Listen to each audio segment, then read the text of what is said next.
क्या होगा जब एक एस्ट्रोनॉट का शिप गलती से एक एलियन ग्रह पर क्रैश हो जाता है। यानी कि अब वो वहाँ फंस चुका था, मगर धीरे धीरे उसे पता चलता है कि ये ग्रह कोई नॉर्मल नहीं। ना सिर्फ इस प्लेनेट की शेप अलग है, बल्कि यहाँ तो समय एक साथ आगे और पीछे चलता है। मगर वो कैसे, और क्या वो इन अनजान परिस्थितियों के बावजूद वापिस से पृथ्वी पर लौट भी पाएगा? चलिए शुरू से जानते हैं। कहानी की शुरुआत एक वियर्ड से दिखने वाले एलियन प्लेनेट से होती है, जहाँ की अभी एक स्पेसशिप आकर क्रैश हुई थी और उसमें से एक एस्ट्रोनॉट जॉन किसी तरह से सरकते हुए जा रहा है। वहीं सबसे अजीब बात जो कि उसके समझ से परे थी कि यहाँ मिस्टीरियस कारणों से समय काफी तेज स्पीड से मूव कर रहा है। यानी कि जॉन की उम्र भी इसी तेजी से बढ़ रही थी जिसे कि उसकी बॉडी सह नहीं पा रही। वही जॉन दूर पड़े अपने पेट डॉग मैक को भी देखता है, जो कि उसी के साथ स्पेसशिप में आया था। और समय के असर को देख जॉन अपने पेट डॉग को उठा जल्दी से जेट पैक का इस्तेमाल कर किसी दूसरी जगह पर जाने लगता है, जहाँ की फोर्स फील्ड यहाँ जितनी तेज ना हो। अब जॉन यहाँ आया कैसे?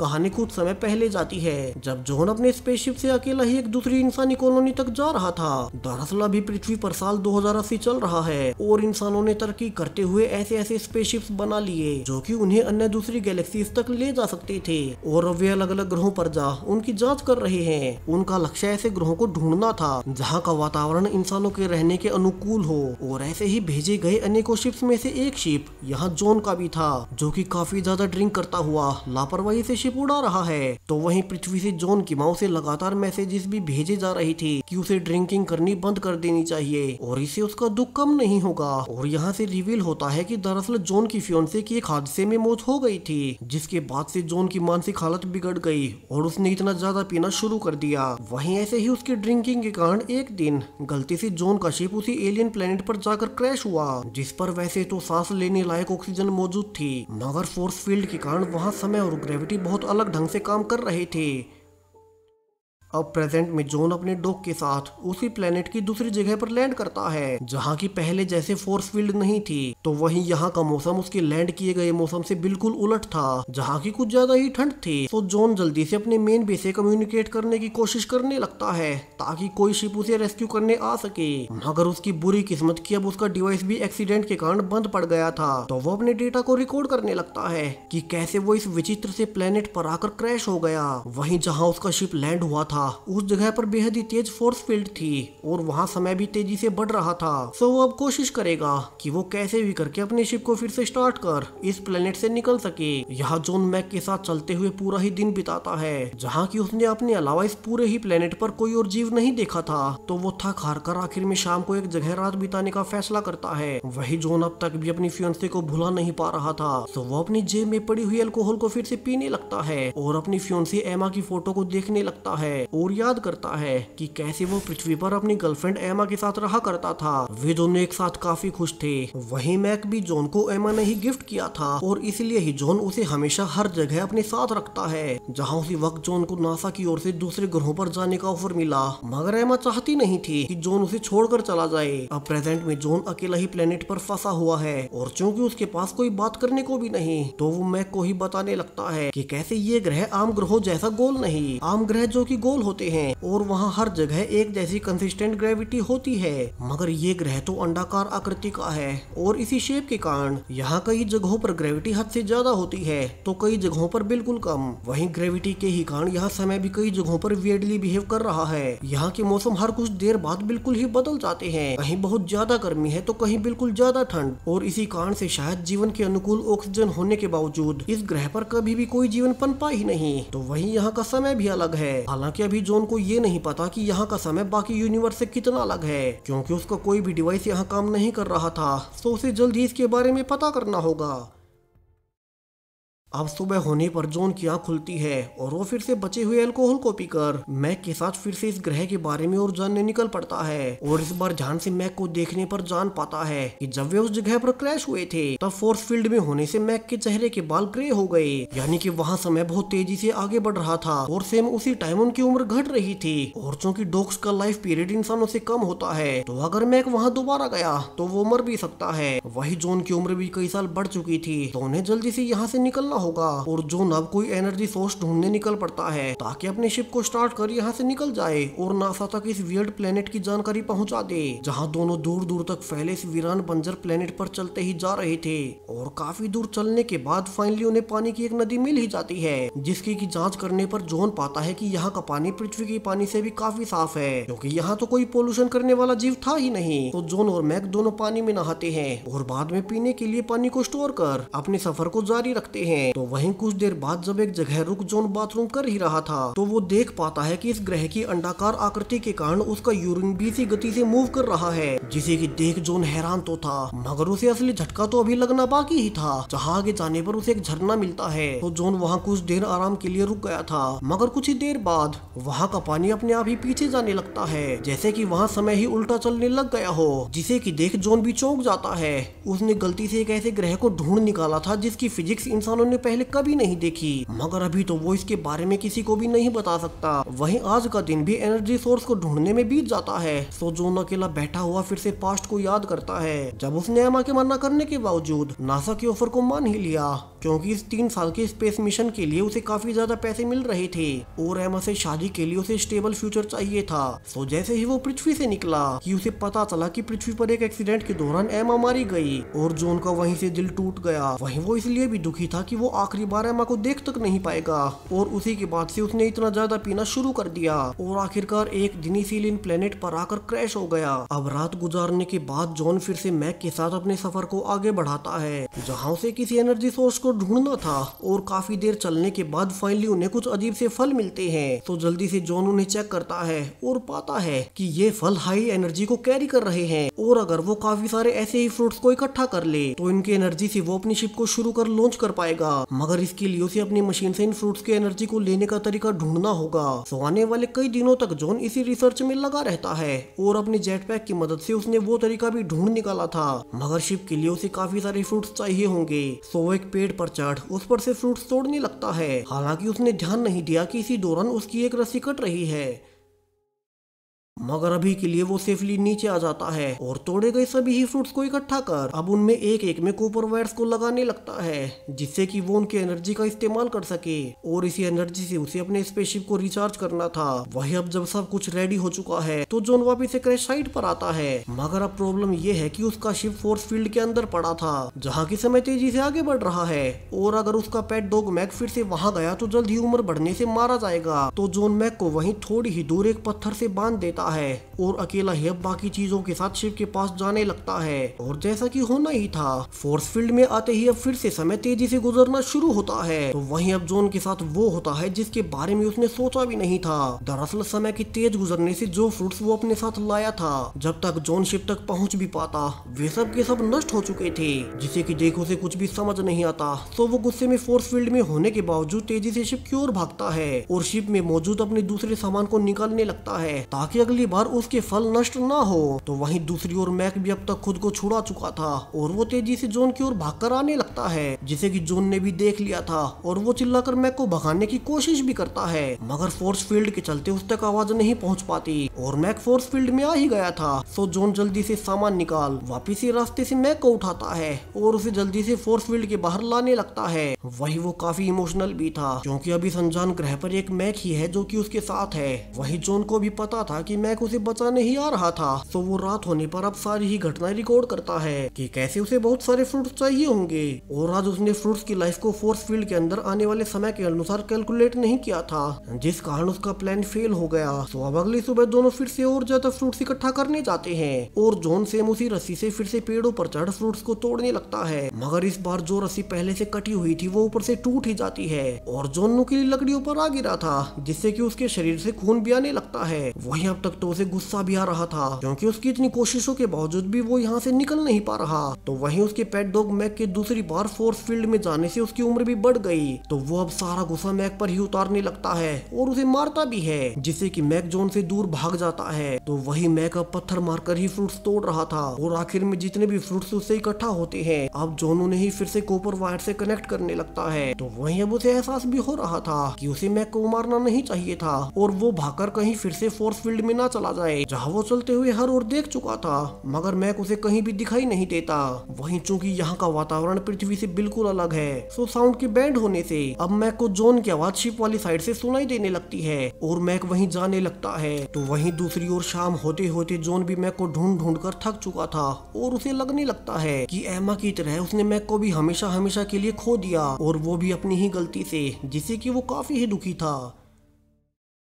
तो वहीं उसे पूरी ही रात सपने भी आते हैं कि कैसे एमा उसे बता रही है कि जॉन उसे तो बचा नहीं पाया और अब उसने उसके दिए हुए गिफ्ट को भी खो दिया। तो सुबह होते होते जॉन बिल्कुल गुस्से में उठता है और अब तो उसे जीने की इच्छा भी नहीं बची थी। तो वो भागते हुए शिप की ओर जाने लगता है ताकि वहाँ से बचा कुचा कुछ और अल्कोहल निकाल सके।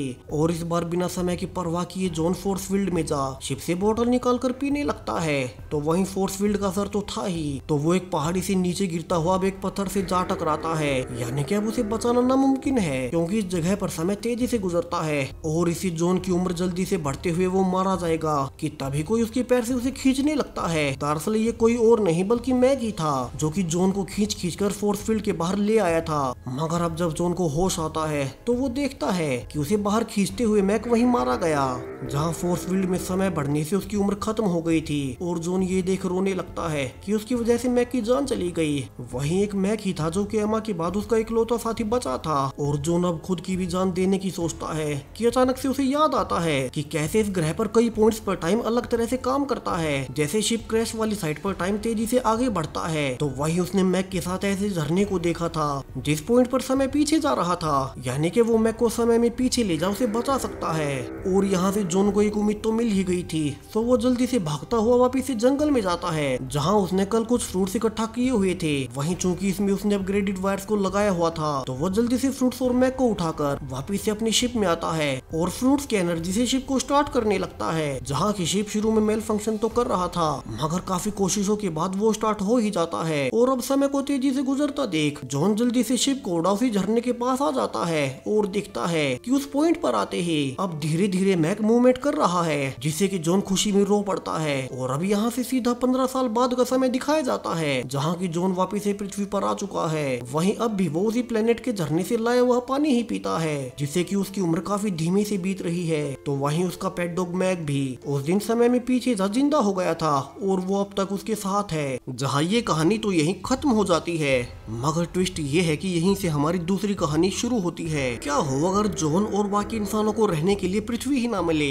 अब इस कहानी की शुरुआत एक हेनरी नाम के लॉयर से होती है जो कि अभी अजीबो गरीब कारणों से खुद को एक अनजान कमरे में बेहोश पा रहा था। तो वहीं उसे एक ओलिविया नाम की लड़की बेहोशी से उठाती है और हेनरी उसे देख पहचान लेता है कि वो तो उसे कल रात एक बार में पहली बार मिली थी। अब हेनरी को कुछ भी पता नहीं था कि वो है कहाँ। तो वहीं उसे तो ये भी याद नहीं कि वो यहाँ आया कैसे। सो गुस्से में वो ओलिविया से पूछने लगता है कि वो उसे कहाँ पकड़ लाई। अब ओलिविया हेनरी को शांत कर उसे सभी कुछ समझाना शुरू करती है कि जो भी कुछ अब से वो उसे बताने वाली है हेनरी को वो सब शांति से सुनना होगा और समझना होगा। दरअसल पूरे ही पृथ्वी ग्रह का भविष्य हेनरी के हाथों में है क्योंकि उसे समस्त मानव जाति को रिप्रेजेंट करने के लिए चुना गया है। अब ये सब सुन हेनरी को लगता है कि शायद से इस लड़की ने कुछ ज्यादा ही पी ली थी और वो वहाँ से घर जाने को कहता है। मगर ओलिविया उसे बताना जारी रखती है कि वो कोई मजाक नहीं कर रही और यहाँ से वो उसे अपनी असली फिजिकल फॉर्म दिखाने लगती है। और हेनरी ये देख दंग रह गया था कि दरअसल ओलिविया कोई नॉर्मल इंसान नहीं बल्कि एक एलियन है जिसका शरीर तो काफी विशाल है ही, साथ में ही उसकी 3 आंखें भी हैं।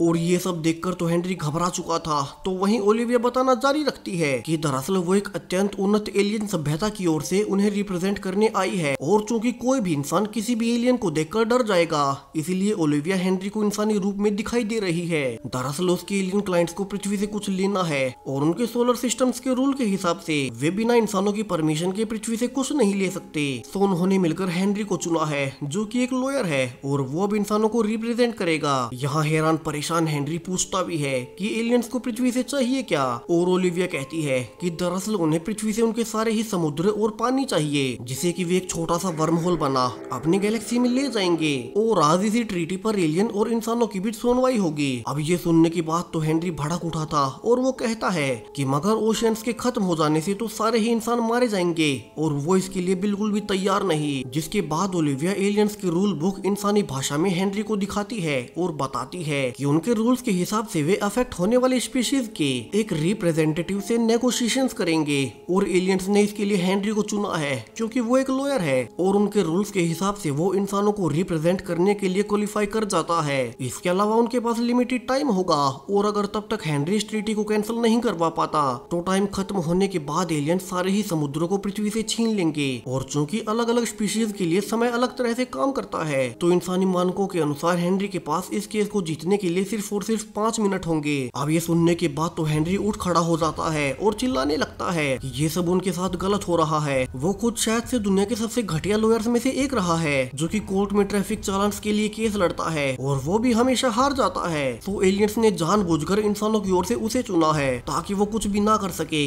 वही उन्होंने सिर्फ 5 मिनट भी इसीलिए रखे। तो उन्हें यूनाइटेड नेशंस के किसी हेड को इंसानों का रिप्रेजेंटेटिव बनाना चाहिए था, जिस पर ओलिविया कहती है कि दरअसल उन्हें ये सब कानूनों को पूरा करने के लिए ही करना पड़ रहा है जो कि उनकी गैलेक्सी में बनाए गए थे, वरना वे इतनी ज्यादा ताकतवर हैं कि वे इंसानों को आसानी से मारकर भी पृथ्वी से जो चाहे वे ले सकते थे। लेकिन चूंकि वे पृथ्वी से 3 मिलियन लाइट ईयर्स दूर वाली गैलेक्सी से है तो उन्हें दिखाने के लिए ही सही पर कानूनों को मानना पड़ता है और इसलिए उन्होंने पृथ्वी के सबसे घटिया लॉयर को चुना, वरना वैसे भी केस पूरा ना होने की शक्ल में वे जीते माने जाएंगे। और ये सुनने के बाद तो हेनरी भी समझ गया था कि वो आज बुरा फंसा। अगर अगले 5 मिनट में उसने केस नहीं जीता तो एलियंस पृथ्वी से सब कुछ छीन लेंगे। तो वो बड़े ही भारी मन से ओलिविया को बताना शुरू करता है कि कैसे उसे हमेशा से लगता रहा था कि वो अपने काम में बहुत ही बुरा है, मगर उसे अंदर ही अंदर एक आस तो थी कि कोई तो दुनिया में उससे भी बुरा लॉयर होगा ही। और आज उसे पता चल रहा है कि उससे घटिया लॉयर पृथ्वी पर कोई नहीं है और इसलिए ही एलियंस ने उसे चुना। और अब तो पृथ्वी नष्ट होने का नाम भी उसी पर लगने वाला है, जहाँ से ओलिव खड़ी हो जाती है और बताने लगती है कि अब उसके पास सिर्फ 3 मिनट ही बचे हैं और हेनरी कुछ भी कर ले इस केस को नहीं जीत पाएगा। तो वो उसे एक ड्रिंक ऑफर करती है और कहती है कि उसे पृथ्वी पर आकर पता चला कि इंसानों को टेंशन में ड्रिंक करने में मजा आता है और वो उसे शराब पिलाते हुए सुझाव देती है कि उनकी एलियंस रूल बुक में इफेक्ट हो रही स्पीशीज को कोई कंपनसेशन देना होता है तो वे इंसानों को एक बड़ा स्पेस स्टेशन देंगे जिस पर कि 20,000 लोग रह सकते हैं और वो पृथ्वी के चारों ओर ऑर्बिट करता रहेगा। सो हेनरी चाहे तो सबको ये कह दे कि पृथ्वी तो वैसे भी खत्म हो ही रही थी, मगर उसने कम से कम 20,000 लोगों को तो बचा ही लिया और वो बचे कुछ ही लोगों का हीरो बन जाएगा। अब यहाँ तक हेनरी कई पैग मार चुका था और वो कहता है कि ठीक है, अगर उसका हारना तय ही है, लेकिन वो जैसा भी हो है तो वो एक लॉयर ही, तो एक बार तो उसका एलियंस की रूल बुक को पढ़ना बनता ही है। हालांकि ओलिविया कहती भी है कि अब इसका कोई फायदा नहीं क्योंकि अब सिर्फ 60 सेकेंड ही बचे थे, मगर फिर भी हेनरी उसे रूल बुक छीन जबरदस्ती रूल्स पढ़ने लगता है और रैंडम रूल्स पर नजर मारकर कहता भी है कि अगर एलियंस को इंसानों से उनका पानी कैप्चर करना है तो उन्हें फिजिकल रूप से यहाँ होना होगा क्योंकि वो इस लोकल गैलेक्सी से नहीं है और ये उन्हीं की रूल बुक में लिखा हुआ है। अब ये सुनते ही ओलिविया चौंक जाती है, इतनी माइनर डिटेल्स पर आज तक तो उसने भी ध्यान नहीं दिया। और हेनरी आगे कहना जारी रखता है कि जैसे कि ओलिविया ने पहले कहा था वे एलियंस पृथ्वी से 3 मिलियन लाइट ईयर्स दूर वाली गैलेक्सी से है, तो इंसानों के अनुसार उन्हें यहाँ आने में 3 मिलियन साल यानी कि 30 लाख साल लगने वाले हैं। तो एलियंस रूल्स के हिसाब से ही उनके आए बिना ये डील हो ही नहीं सकती और वे 30 लाख साल बाद पृथ्वी पर फिजिकल रूप से आ जाएं, फिर ये केस आगे बढ़ेगा। और ये कहते ही हेनरी उछल पड़ता है, उसने एलियंस को उनके ही जाल में फंसा दिया था। तो वहीं ओलिविया का रियल फॉर्म भी इससे काफी गुस्से में था और वो कंफर्म करती है कि रूल के हिसाब से 3 लाख साल बाद ही अब अगली हियरिंग होगी। और ये सुनते ही हेनरी हंस पड़ता है। वो कहता है कि बेशक से वो इंसानी इतिहास का सबसे बेकार लॉयर रहा हो, मगर रूल्स को पढ़कर ही उनमें से लूप होल निकाल लेना पृथ्वीवासी पैदा होते ही सीख जाते हैं। हम बेशक कोई नया काम शुरू ना कर सके, मगर रूल्स के अंदर लूप होल निकाल उन्हें अटका कर रखना इंसानों को अच्छे से आता है। जिसके बाद ओलिविया निराश होकर हमेशा के लिए बाय कहकर गुस्से में वहाँ से चली जाती है। और इसी हैप्पी एंडिंग के साथ अब ये कहानी भी यहीं खत्म हो जाती है। सो दोनों ही कहानियों में से आपको कौन सी पसंद आई, साथ ही आपको अपने वकील साहब कैसे लगे, कमेंट्स में जरूर से बताएं। वही चैनल को सब्सक्राइब करें और भी ऐसे ही यूनिक साई-फाई वीडियोस के लिए। Thank you.